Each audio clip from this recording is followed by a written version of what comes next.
Hello friend, welcome back to e learning with Hinabam channel. आज का जो सेशन है काफ़ी इंपॉर्टेंट है क्योंकि आज के हम बात करेंगे फल की।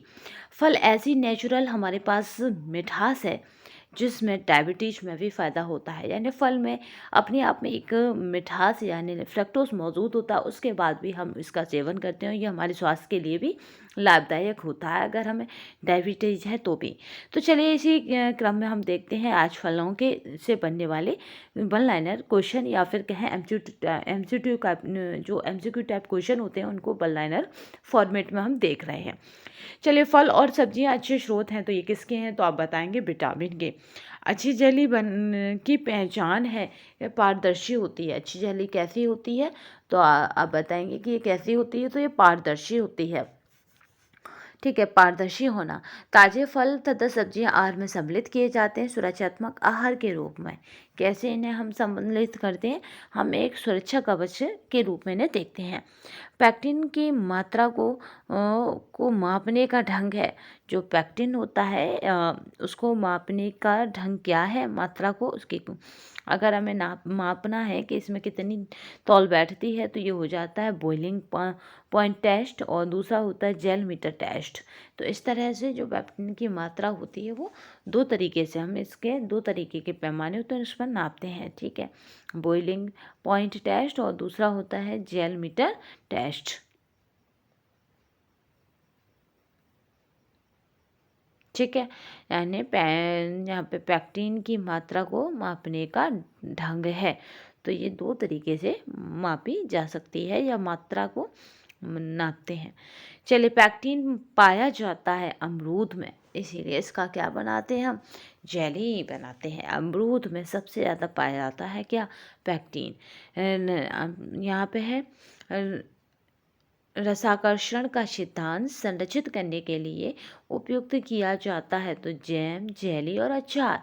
ठीक है, रसाकर्षण सिद्धांत संरक्षित करने के लिए तो आप बताएंगे जैम, जेली और अचार उपयुक्त किया जाता है। चीनी का जेली में कार्य है, तो ये चीनी क्या करती है, चीनी और नमक, तो याद रखिएगा ये बैक्टीरिया को निष्क्रिय करना है। सपोज यहाँ तो आपको जेली मिली है, तो जेली मीठी होती है तो इसलिए हमने चीनी का रखा है। अगर यहाँ नमक हो जाता इस तरह से तो भी क्या हो जाता, तो नमक का, और यहाँ हो जाता है यहाँ पे अचार में। ठीक है, तो नमक का अचार में कार्य है तो बैक्टीरिया को निष्क्रिय करना। इसीलिए आपने देखा कुछ जितने अचार होते हैं उनमें नमक की क्वांटिटी यानी मात्रा थोड़ी एक्स्ट्रा रखी जाती है, थोड़ा तेज रखी जाती है जितने रेडीमेड अचार होते हैं।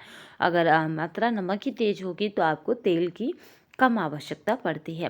ठीक है, तो बैक्टीरिया को निष्क्रिय करना है। जेली का कार्य चीनी क्या करती है, बैक्टीरिया को निष्क्रिय करती है। अब यहीं पे देख लेते हैं सूखे मेवे। सूखे मेवे से क्या है, तो यहाँ पे देखिए एक क्वेश्चन बनता है, यहाँ पे एफ्लाटॉक्सिन पाए जाते हैं, तो मूंगफली में पाए जाते हैं। ठीक है, इसे गरीबों की मेवा भी कहा जाता है, ये भी याद रखिएगा।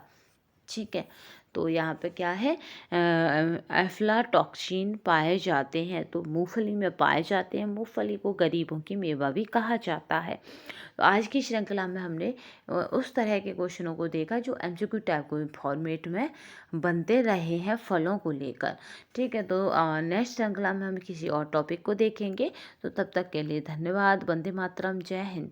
ये पीडीएफ या अन्य वीडियो, जिसकी भी वीडियो आपने देखी है उसकी अगर आपको पीडीएफ चाहिए तो हमारी उसी वीडियो के डिस्क्रिप्शन बॉक्स में से आप जाकर लिंक पे पहुंच जाएंगे, टेलीग्राम तथा व्हाट्सएप की पर, तो वहाँ पे ये दोनों अवेलेबल रहती हैं। तो आज की श्रृंखला में बस इतना ही, नए सेशन में फिर मिलते हैं।